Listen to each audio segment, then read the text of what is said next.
What's happening, fam? L.A.R. movement still moving. Subscriber died trying. You see the thumbnail. Man, let's talk about this hood financial logic, man. Uh, Shout out to the great Marshawn Lynch, you know what I'm saying? Uh, in the great words of that man, I'm just here so I don't get fined. Um, there's a quote that he gave Najee Harris. If y'all don't know Najee Harris from the Bay Area, Marshawn's from the Bay Area, that'll be Oakland, you know what I mean?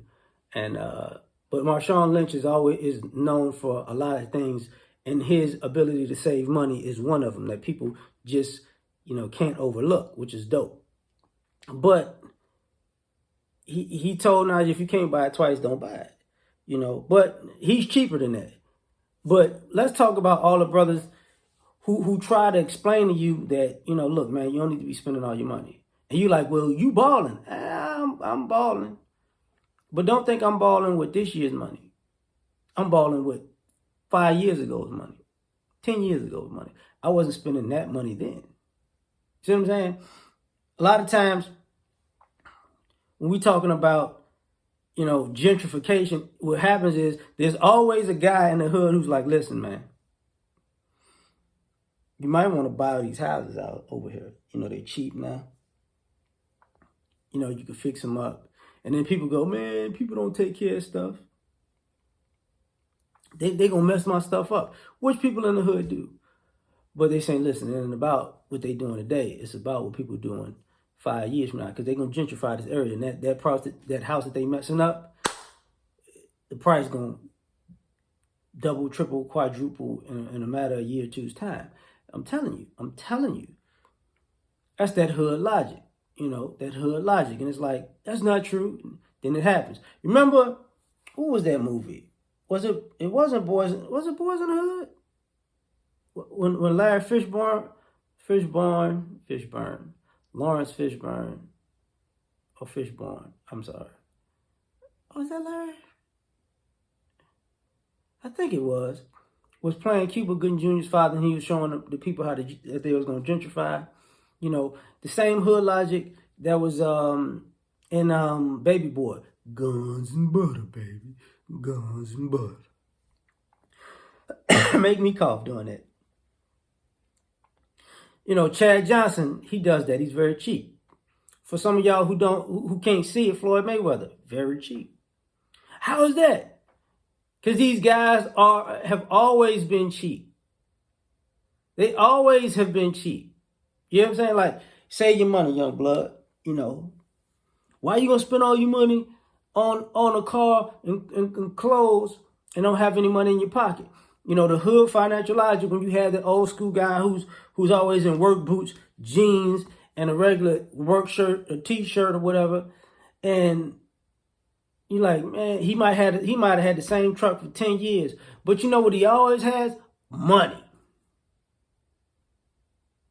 He always looks like he's been working, and he always had money. And not a little bit of money. He got money. So much money that, people go, he knows how to keep it low key. He's not looking for attention. And he'll tell you, hey, stop that. See, so much so that y'all don't want to talk about the guys who finance all y'all dreams and aspirations. And sometimes it's the reason why a lot of y'all spoiled and have all of these wants and needs and necessities that are luxuries, because we don't give enough credit to the men in the community who sacrifice, and they don't go out balling like that. They let you do it. But they'll give you that financial advice. It's not worth it. I want a pair of $300 sneakers. You can buy a whole lot more with $300 than one pair of shoes. It's a bad deal. How many of these guys, he worked at the plant for such and such years. He worked at the at the steel mill for such and such years. He worked on the train for such and such years. It's like this man has put in 60, 70-hour weeks for years. He put y'all through college. A lot of y'all who don't give these guys credit. These guys who had multiple kids and, was married, took care of the family, paid child support to the kids he had before the marriage. Y'all don't talk about these guys. You don't. These guys who everybody considers frugal and cheap, but truth be told, he gave you the best financial advice. He was no different than the big mamas who did the coupon shopping, and they taught you how to get a deal. He the same way with big items though. He the same way with the cars, with the motorcycles, with guns. He can tell you, buy low, sell high when it comes to investing in stocks. He can tell you to hold stuff. He can tell you, hey, keep that property right there, man. You might want to do that. He could tell you, hey, it's a waste to don't buy this part, buy that part, because it's you buying a name, but they work just the same and they're gonna last just as long. So don't pay extra for that. He's the same one to tell you you can learn how to do that yourself. So that way you don't have to pay somebody to do it and keep your money in your pocket.